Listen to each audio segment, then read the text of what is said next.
Maji last laryngopharynx leidoneuka. First okhina kano to nasopharynx ka ade esophagus ki si point ani legrai haigra adaga third esophagus ki point so remaining is haigin ka. This portion of the pharynx has both respiratory and digestive function level called esophagus zema is respiratory and digestive function high tadi akoina ma se air su transport to ngame amadi food su transport to ngame aduna ma se both kind of capabilities oiba ko habedi air transport to ngame food su transport to ngame adu high. It is lined with non-keratinized stratified squamous epithelium jina maze yesaleba ka oropharynx se adagi side important di oite see only this part non-keratinized size although khoina simply stratified squamous epithelium na maze line to wedo khangiro khana. Two pairs of tonsil palatine and lingual tonsil are found here hide ko si jaga sida oropharynx sida mathang laryngopharynx ko laryngopharynx last part ne kanogi pharynx ki ko it begins at level of hyoid bone gi he lagi makha da hyoid bone lebne adu dagi hawreba ko laryngopharynx. It is both a respiratory and the digestive pathway. Respiratory as well as digestive pathway on a ectoweba kwa aziki kanose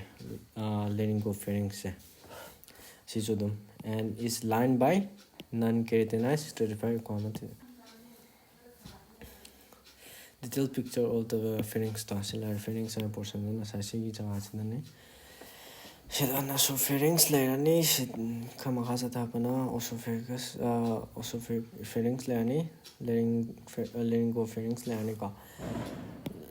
main function de pharynx ki high tarde common passage of for food and air helps in swallow the has tonsil that helps in fighting infection tonsil yawi that helps in the fighting infection the tonsil je koina immunity immunity system gland amne maje immunity pingamba khagi kanogumba peer patches kumba adagi leidana immunity defense mechanism oina ektoba adu leidoneba pharynx ki jaga sida akoina khangidone chak sama tana wari yam sade when a whole kudropada alokagina da koi trachea da chakchang toine ko trachea gi mari du da chakchang pamatanda changdana wa kathore ne wa adine koi thaki ri da sida hare if the part is common one food enter the lungs and make us choke haje sida question ne question pachmana ta de common oi ta de food changmamjo air changmamjo ko at the same time enter the lungs chang ta de chok to ra sine tong ni ko sure yes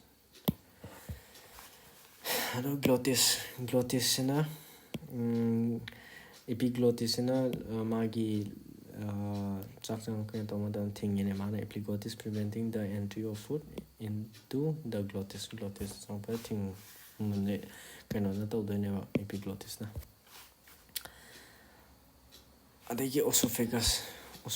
and particularly high matanda maze length 25 cm long and diameter na 2.5 to 3 cm oi ko adai gullet yore esophagus da food pipe has yare food tube has yare ado narrow muscular tube ni adai larynx to stomach passage to pili ne larynx to stomach passage pi ne esophagus transport food from larynx to stomach by peristalsis food se pharynx da peristalsis haba phenomenon se ta ka chak se chang to ne sida sum chang gi da ne ko si je khoina si manung thang part je khoina lumen hai adagi sida layer yam layer ko layer do makha ta tha fadum hai ge ko manung thang layer je mucosa layer ko adda villi gumba microvilli yam yaw to ne rugi hai je microvilli villi ge khoi manung na yam loin yaw khini sida food chang phama tamda peristalsis to do ne ko magi mucosa level sida mu yam lai nerve to the food line na message signal to puraga akogi muscularis activate tawga motor neuron oina ek tawga akoi muscle je peristalsis to do ne ba contraction and relaxation to do ne ba do food je transfer to do ba ko out of prevents entry of air into digestive tract air je changan ba ya roi kan oda de esophagus room da di ko esophagus sorry yes je changan ba ya roi kan room da di stomach room da di ko samna ba da esophagus it enters the abdominopelvic cavity through the esophageal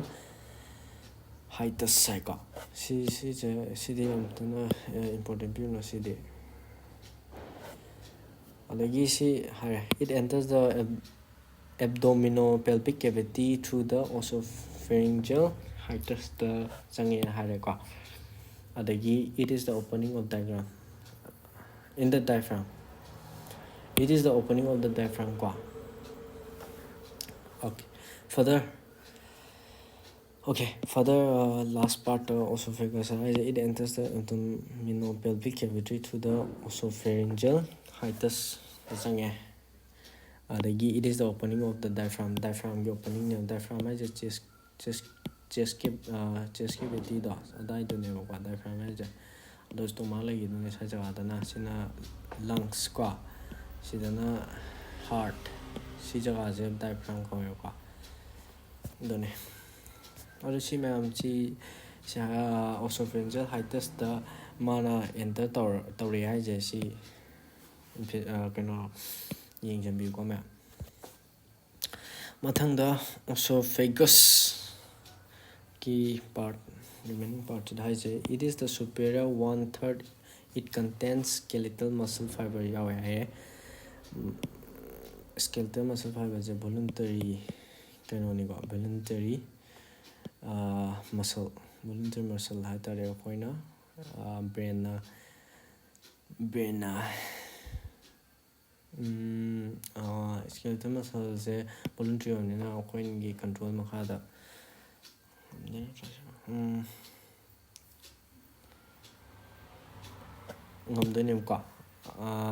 Voluntary action oina hade khoi CNS ki matuna ma se action being on the name ko skeletal muscle fiber oimna the middle 1/3 contain a mixture of skeletal and smooth muscle. I think the 1/3 portion da ko 1/3 portion da smooth and skeletal muscle smooth muscle jidana involuntary warning voluntary ko involuntary warning sidana skeletal jina voluntary warning ko along the inferior 1/3 ko only smooth muscle are present. Only smooth muscle last day present ko along the inferior manung thangba makha thangba jaga da de ko luram da smooth muscle around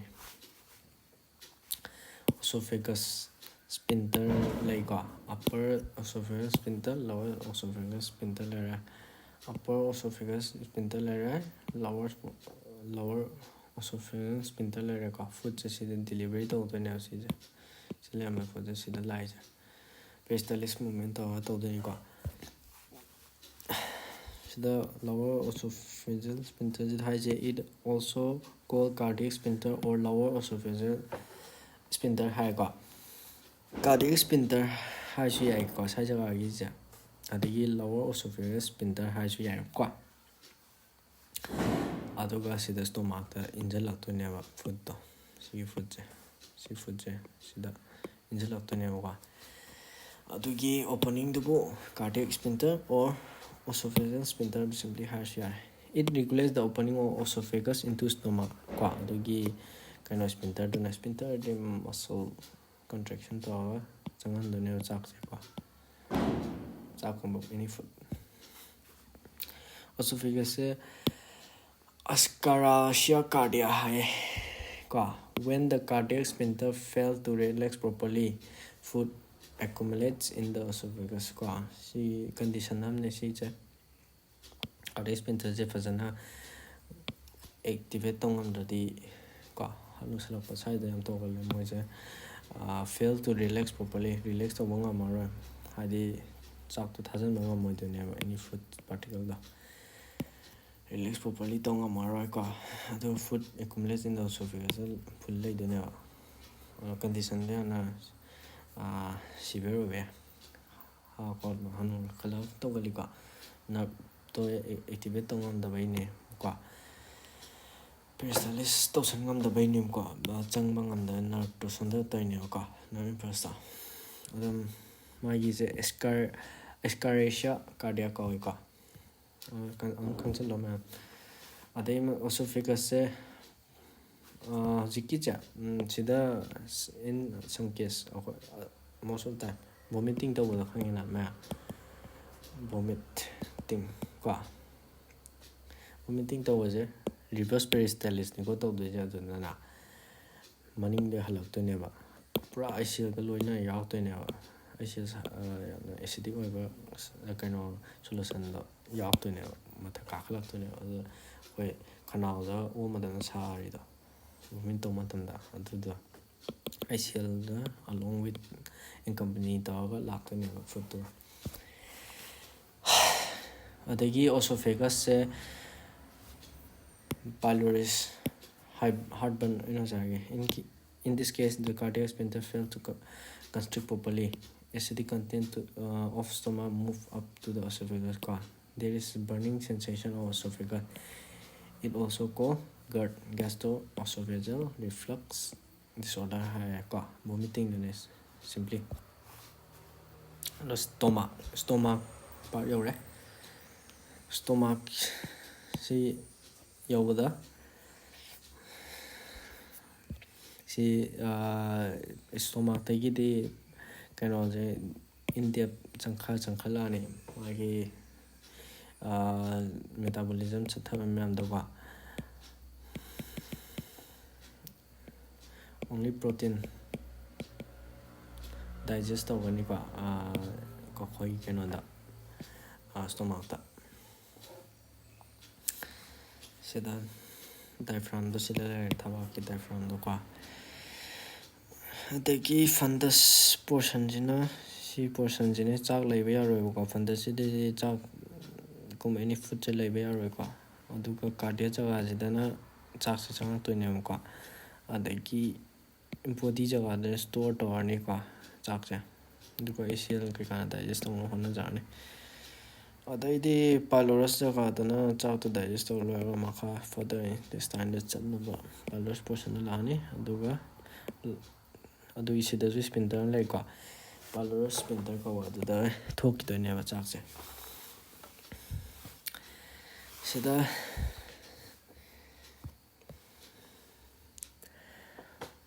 sida pylorus sphincter of sida layer sida pylorus portion da layer ko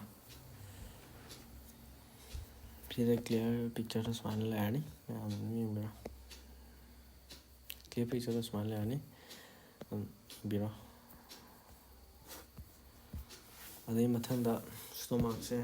suman hara located on the upper part of the abdomen gi upper part ta layer ko abdomen si portion sine ko sina pelvic portion abdomen portion adagi sida girdle ke ka yarne adagi sida located the upper part of the abdomen the layer higher qua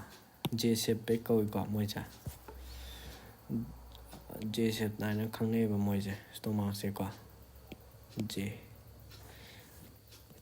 adagi located higher other se cardiac fundus body pallorus stomach se khaido e qua adagi cardiac portion jina layer number 1 qua cardiac portion adagi number 2 fundus portion layer number 3 body portion layer number 4 pallorus portion layer adagi stomach se khoina cardiac jala opening to ko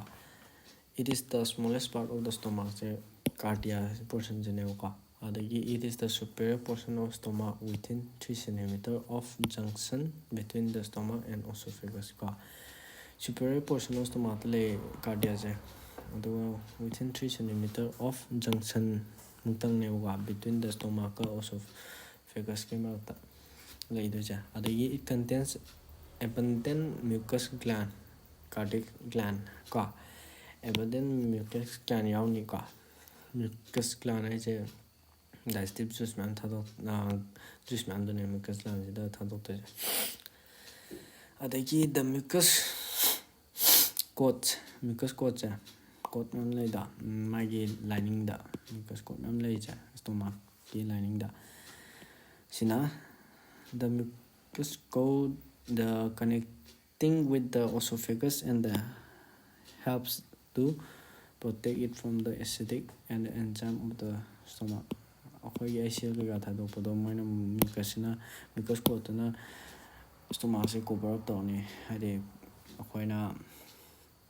ulcer to matam da stomach ko cha sa de magi kano do cha ta acid lo yam thado e ko acid cha ta digest on cha ta cha de ulcer do re hade cha digest do do cha to later mina mana ek to sel magi underlining stomach se da ulcer to na kha adui buk chokat pa to wa de khoina adu matam de khoina kai thae khoi RS area gum to matam thoe thai ko mahim lemne ado kem na comment da ro ai kaw re khata ga fundus ko fundus portion jina matha thangbo jina sida ne wa kwa digestive juice man thado to ja sidagi food ke store to re cardiac portion changa ni body part sida kaino to de ne ba digestion most of the digestion de body jaga ta ne adaidi pylorus chakki ne food undigested chida haide fundus it is the superior to the junction between the stomach and the esophagus the superior portion the level ka fundus fundus is in the body it contains the posterior surface of the diagram it is the superior to the junction between the stomach and the esophagus ki junction the level ka stomach siga esophagus ki junction the level side portion je collectively c portion je se ro khoina fundus ka it contains the posterior surface of the diaphragm ka posterior surface of the diaphragm yarni ka the stomach ki body part na si jaga se na grana sai ko it is between the fundus and the cup j se jaga the like of body ja it is the largest region of the stomach samana occupied to layer it acts as a mixing tank for indigested food and stomach secretion ko it acts as a mixing tank for ingested food and stomach secretion mixing tank when ek to isi ja ko just mixing tank when ek to the ma cha aduga ingested food changpa ingested food ma'am da mana stomach secretion thadoga sida digest torne adagi gastric gland in the fundus and the body secretes most of the acid and enzyme involved in gastric digestion ko gastric gland je yauni ko fundus portion jidana ayamba most of the gastric gland je yauni fundus ka but still and body does fundus gastric gland yauni although gastric glands secrete most of the acid and enzyme involved in the gastric digestion the juice ma'am dumnava digestive juice ma'am thadokani ko gastric gland agi okay adagi pylorus last part stomach it forms the sub cup of J shape se last ki jagah se da so it is divided into pyloric antrum pyloric canal pylorus antrum jana connected to the body connected to pyloric canal jana empties into duodenum the chalangar small intestine portion ne duodenum je ko si sawa duodenum ja kidone si cinema pylorus sphincter opening into small intestine is guarded by pylorus sphincter na hare function of stomach kai storage of ingested food and the thamjanba mechanical breakdown of ingested food mechanical breakdown to torane ingested chang food kai da mechanical breakdown the ATP sinani ko aduga disruption of chemical bond in food through the action of acid and enzyme action of acid ka enzyme changaga chemical bond ma'am da thugarne food ki chemical bond ma'am leiba da thugarne ko production of caseal intrinsic factor okay see caseal intrinsic factor is say stomach da topa jaga ne si gumba kano enzyme ma'am se khangjalo ICL and caseal intrinsic factor is stomach da thade ko ise kai category da singya ta matam da stomach da hormone enzyme thadokpa se enzyme je ahum thongna enzyme thadokpum ahum thongna kai de ko stomach ki jaga gastric gland stomach de ina da moi gi se kano jiki caseal intrinsic factor ja kai de thadok ke ha matam da oxyntic cell and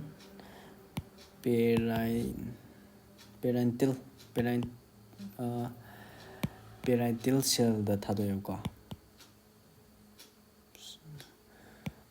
oxyntic and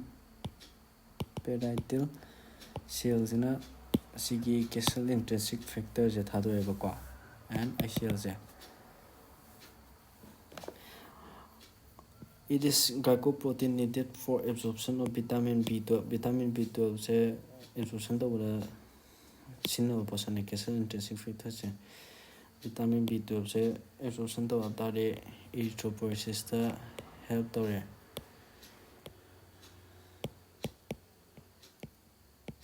erythropoiesis hai tare RBC production do never RBC production do erythropoiesis da go although secretary intrinsic factor sina maje glycoprotein chinya absorption of vitamin B12 je ma helpful hala in the ileum portion da ko in the ileum region of the small intestine by endocytosis ta vitamin B12 je absorption level ko small intestine da ju to ko absorption of vitamin B12 je as well as stomach da ju to still arna for the action ani je vitamin B12 absorption ma je mostly kano tawebako intestine small intestine ileum jagada majorly tawe adubu still initiate tombadi kano da stomach ta horamebako still intrinsic factors.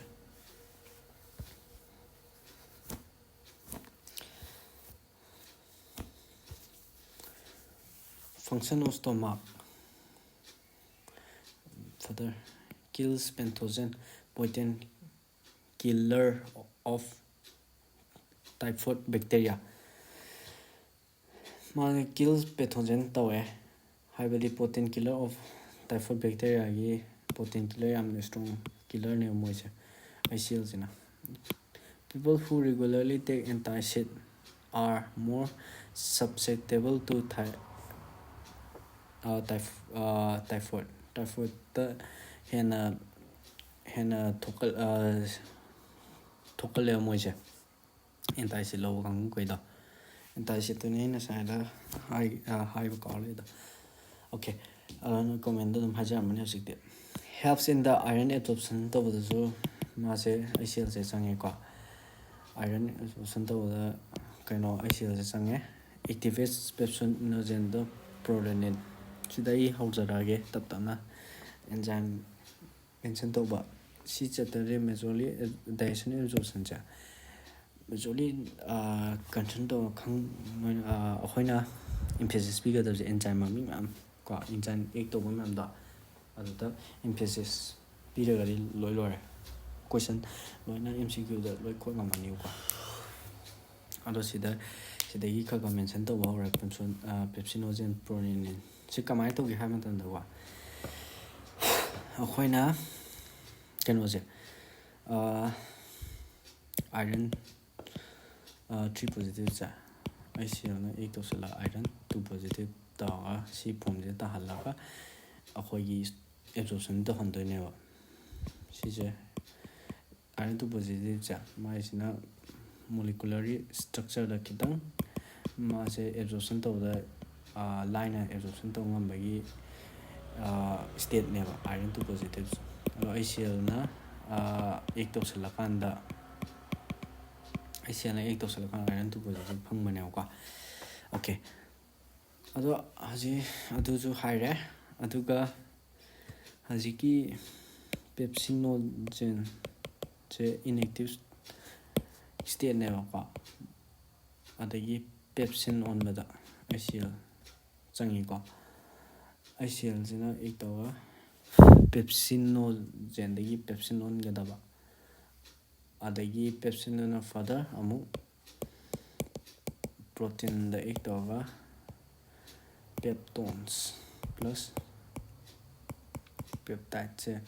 kainona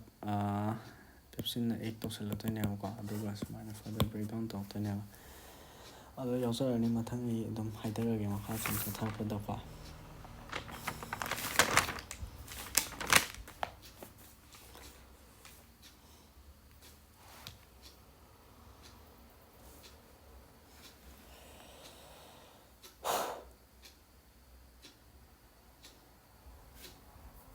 Adesida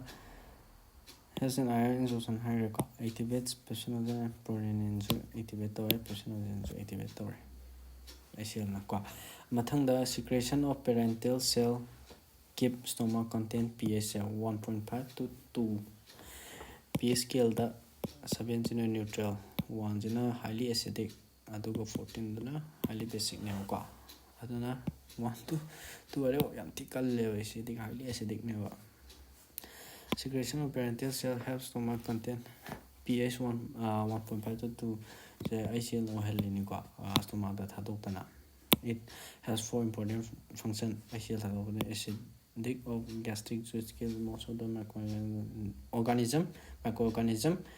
ingested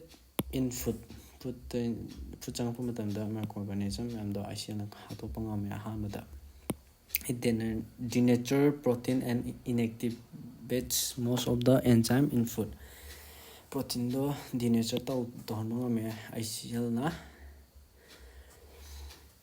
denature protein and inactivates most of the enzyme in food. Enzyme name kwa food the ꯌꯥꯎꯔꯤꯕ food ꯆꯪꯉꯛꯄ ꯃꯇꯝꯗ enzyme ꯃꯌꯥꯝ ꯊꯥꯗꯣꯛꯀꯅꯤꯗꯅ enzyme ꯃꯌꯥꯝ inactive state ꯗ enzyme ꯃꯌꯥꯝꯗꯣ ICLꯅ act ꯇꯧꯔꯒ enzyme ꯗꯣ further activate ꯇꯧꯔꯅꯤ ꯑꯗꯣ activate ꯇꯧꯔꯗꯤ ꯐꯨꯗꯇꯣ digest ꯇꯧ ꯉꯝꯗꯣꯏꯅꯦꯕ ꯒ꯭ꯌꯥꯟ ꯇꯥꯏꯅ ꯑꯩ ꯍꯥꯏꯁꯦ ꯁꯤꯝꯄ꯭ꯂꯤꯁꯤꯅꯤꯗ ꯀꯩꯅꯣꯅꯦꯕꯀꯣ ꯑꯩꯈꯣꯏ ꯃꯣꯁꯂꯤ enzymeꯁꯦ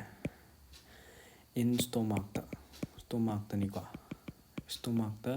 enzymeꯁꯦ ꯁꯤꯁꯦ in active stateꯇ ꯂꯩꯌꯦꯕꯀꯣ ꯑꯗꯣ ICLꯅ act ꯇꯧꯁꯜꯂꯛꯑꯀꯥꯟꯗ ꯁꯤꯒꯤ ꯀꯩꯅꯣꯁꯤꯗ inactive enzymeꯁꯤꯗ ICLꯅ act ꯇꯧꯔꯀꯥꯟꯗ active enzymeꯁꯦ ꯑꯣꯜꯂꯛꯇꯣꯏꯅꯦꯕ active enzymeꯁꯦ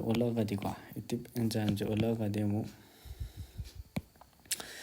further food ꯀꯩꯗꯣ digested ꯇꯧꯔꯦ ꯃꯣꯏꯅ ꯑꯗꯒꯤ acidity helps break down plant cell wall and the connective tissue in meatꯇꯁꯨ acidity-ꯗꯨꯅ break down ꯇꯧꯕ ꯉꯝꯃꯦ ꯐꯨꯗꯇꯣ ꯀꯣ ꯂꯥꯏꯁꯣꯖꯥꯏꯝꯁꯤꯅ ꯑꯁꯦꯡꯕꯗꯤ ꯁꯦꯜ ꯋꯥꯜꯁꯦ ꯗꯥꯏꯖꯦꯁ ꯇꯧꯕꯅꯦ ꯑꯩꯈꯣꯏ ꯃꯤꯠꯇꯒ ꯊꯣꯛꯄ ꯄꯤꯗ ꯂꯥꯏꯁꯣꯖꯥꯏꯝꯗꯣ ꯑꯗꯨꯅ ꯗꯥꯏꯖꯦꯁꯇ ꯇꯧꯕ ꯉꯝꯕꯅꯦ ꯑꯗꯩ ꯃꯊꯪ acidic environment is essential for the activation and the function of pepsin. Acidic environment je daga taiba koi stomach maintain tawba kaigi is essential for the activation and function of pepsin. Pepsin di activation tawba adagi function tawhanbada essential daga taiba kwa pepsinogen to ina saibda pepsin unbada inactive state level pepsinogen je ICL na act tawsalaga pepsin on daga taiba aduna ICL acidic environment PNA stomach da aduna is essential for the activation and function of pepsin. Adagi function of stomach pyloric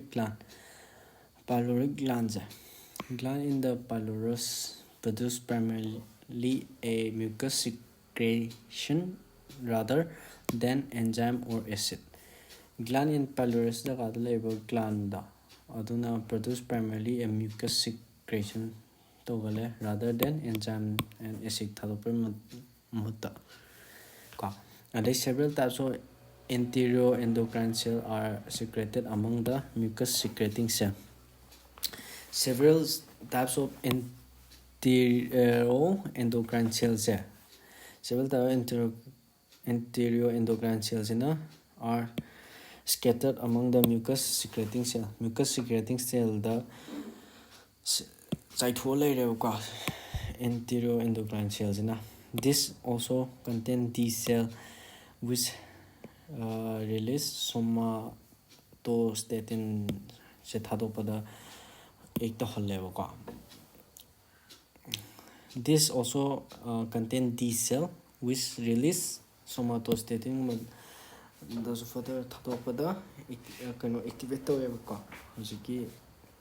kano gaisina mucus secretion gaisina particularly not enzyme or acidic solution na yaraba sigi D cell gum activate tawase anterior gland cell gi. It inhibits the release of gastrin. Gastrin jo thadopada inhibit tawe hai. Gastrin je khoigi food digestion to matunda gastric juice thadopa naba gland ni gastrin ka. Ado somatostatin hai je anterior gland cell da chingne ba ko. Ado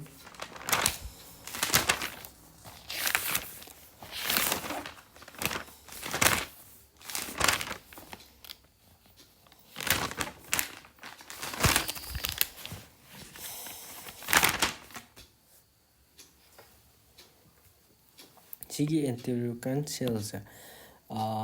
sumaina ama ani ahum mari thon khaidwe. First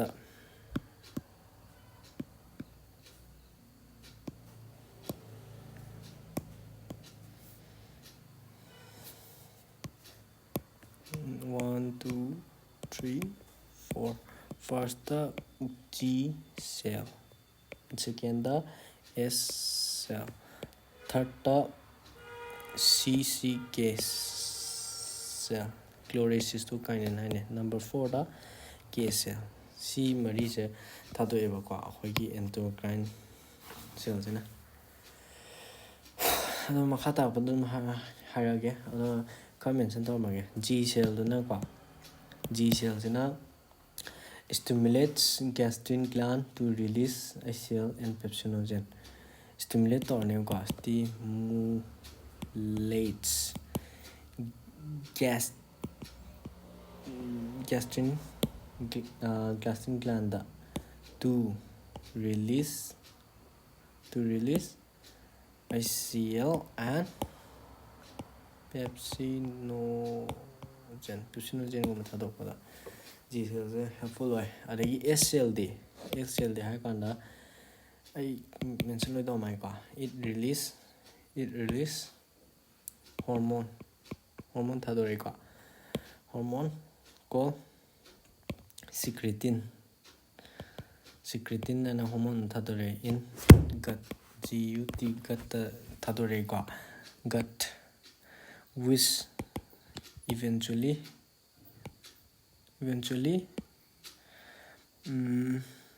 activated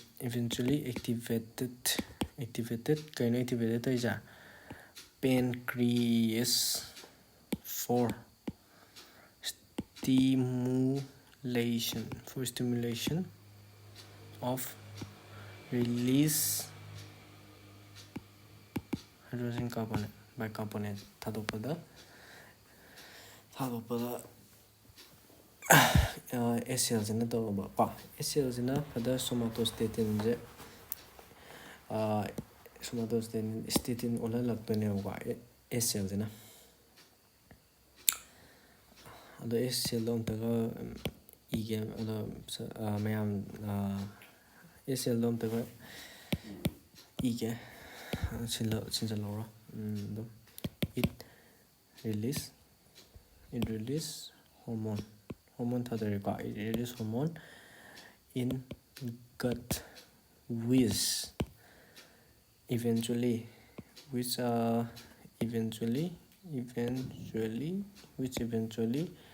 activated pancreas for stimulation of release of hydrogen carbonate thadoppada S cell na stimulate to hai matang CCK chloracystokinin cells na kai doge ha matanda it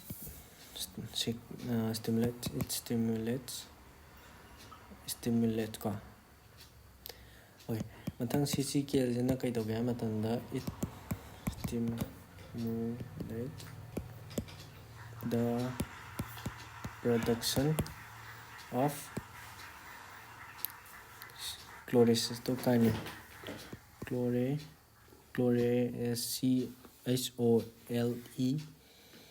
chloracystokinin thadoppada helpful oi ko chloracystokinin sinamuk chloracystokinin na amuk further pancreas amadi gallbladder da action tawdone ko gallbladder da action tawaga pancreas tena kano thadore enzyme do yami ko adagi gallbladder da bile juice thadore ko alo pancreas thadop hormone member yame inactive state thadotone ko prorenin do no sorry pancreas thadop hormone yame ko ahamba trypsinogen se thadotone ko esophagus-dagi adagi small intestine da chalaga trypsinogen tholaga small intestine da enterokinase haba enzyme da iktorga hojiki trypsinogen se enterokinase da iktorga trypsin olaktoba trypsin olaga si trypsin sina further mo hormone remake activate tawdone ko such as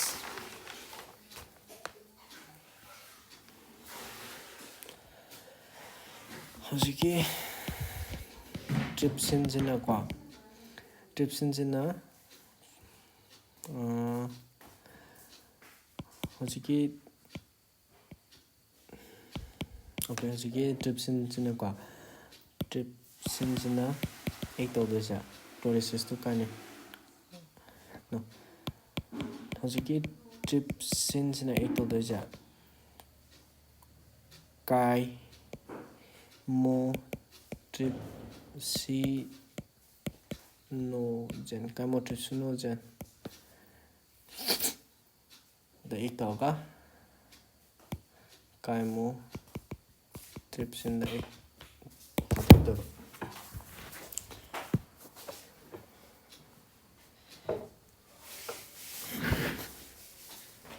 okay hojiki trypsin sina hoji ektosin do neba kanoda kaimo trypsinogen da ektosalaga hojiki chymotrypsin je ola lagtone all further atopam da so pro carboxypeptidase sida so ektosalaga kwa kanoda carboxypeptidase se ola lagtoba trypsin da ektoga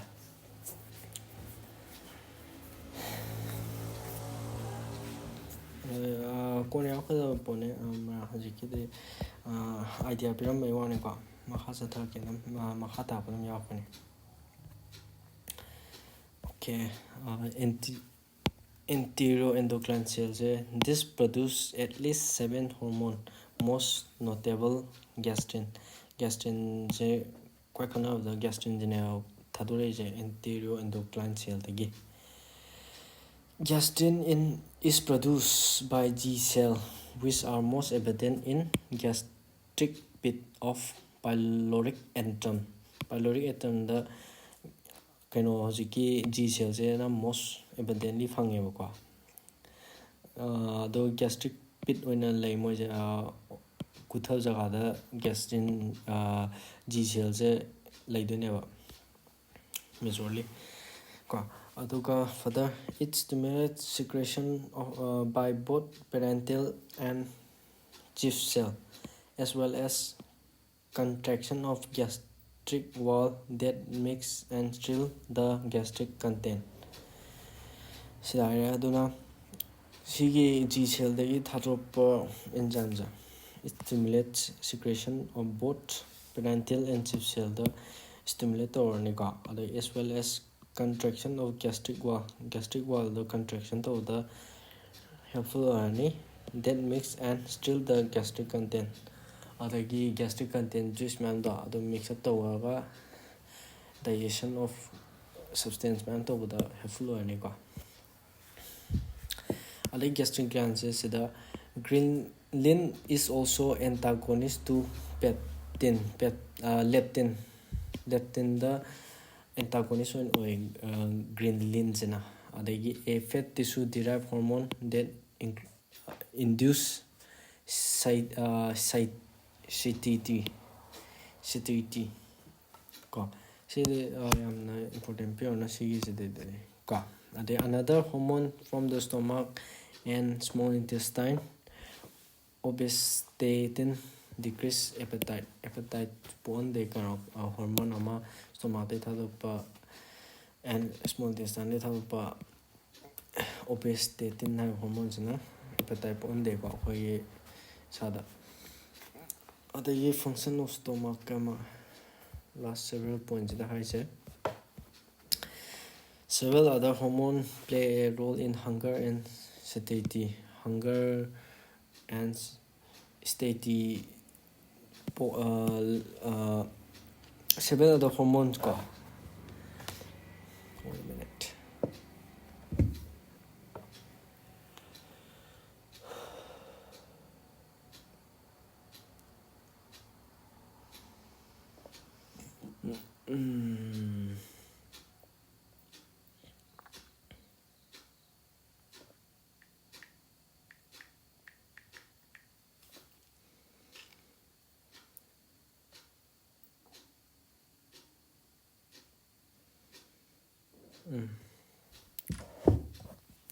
Several other hormones play a role in hunger and satiety. Satiety, hunger, as well as satiety. Utpada si gastric glands kane.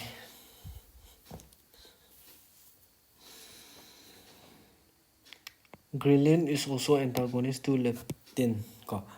habidi a fat tissue derived hormone ne hojiki hormone je ko leptin has that induce satiety has a koi puk lam da appetite pot of the induced over hormone ne ko leptin has another hormone from the stomach and small intestine obestatin jina decrease appetite to handle appetite popo to handle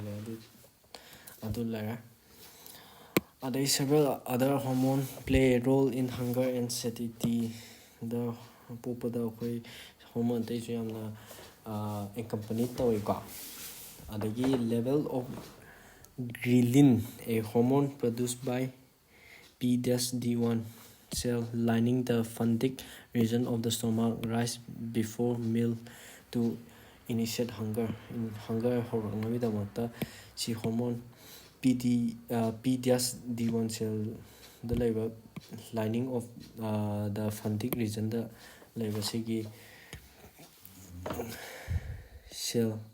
degi thajopa ghrelin sina hunger pole ko ghrelin level declines slowly after eating the crop appetite pon sa khanda handa khoi kha hungry or hanba kolan ba tawni ko the person hanjala is okay level of stomach wall level nam thona akhoina magnify to yeng matam da small layer mam layer ko mam layer sina vilai man dune ko finger line projection mam base because has level similar because level ko gastric pit opening to gastric gland and mucous epithelium underline man live is mucous epithelium ne sigaija atagi lamina propria sina base the layer ni atagi muscular this mucosa sina or in perithalis kuma to ba more the action to alaga or in perithalis to handle wa sina majorly na mam side light or like muscularis mucosa jaga sida adai sub mucosa ani muscularis external ani oblique muscle layer ni ko oblique muscle layer ko gi oblique shape the labor muscle duni ko pai later ne sinamo adai circular muscle in around centers mana circular muscle layer ni ko adai longitudinal muscle in sana tum layer ni sida side na man do ko lymphatic vessel layer ni lymphatic vessel ko adai mind reflux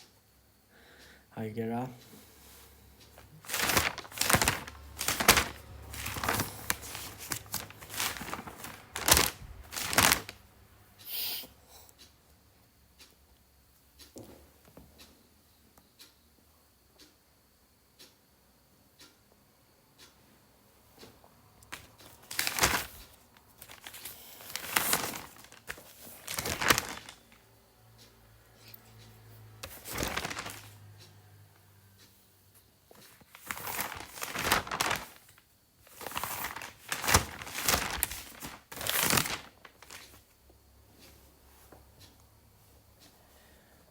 ꯁꯤꯗ ꯃꯥꯏꯟꯇ꯭ꯔꯤꯛ ꯔꯤꯐ꯭ꯂꯛꯁ ꯍꯥꯏꯒꯦꯔꯥ, ꯑꯗꯒꯤ ꯑꯩꯈꯣꯏꯅ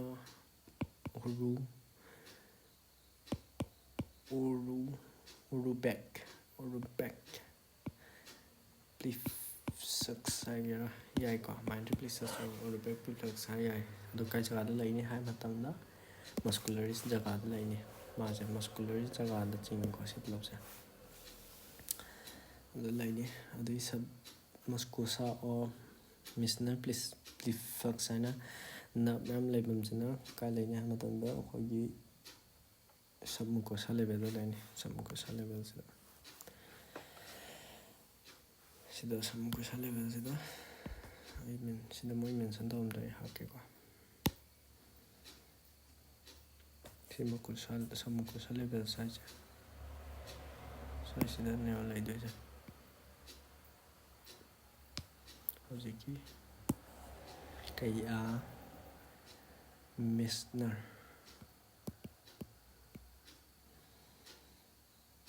ꯄ꯭ꯂꯤꯐ꯭ꯂꯛꯁ or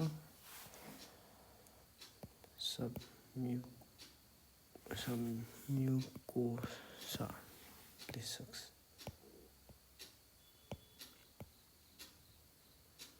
Submucosa plexus ꯁ꯭ꯋꯥꯏꯁꯤꯗ ꯌꯥꯎꯔꯅꯤꯀꯣ. ꯑꯩꯈꯣꯏꯒꯤ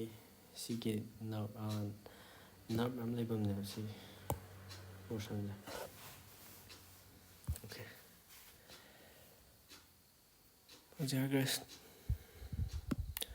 Stomach wall is composed of same basic layer as rest of the gastric intestinal tract ꯂꯩꯕ ꯑꯗꯨꯃꯥꯏꯅ layer ꯃꯌꯥꯝ ꯑꯗꯨꯝ ꯆꯞ ꯃꯥꯟꯅꯅ ꯂꯩꯅꯤꯀꯣ, with certain modification ꯈꯔ ꯂꯩꯔꯒ. Submucosa, oblique muscle, circular muscle, longitudinal muscle, serosa,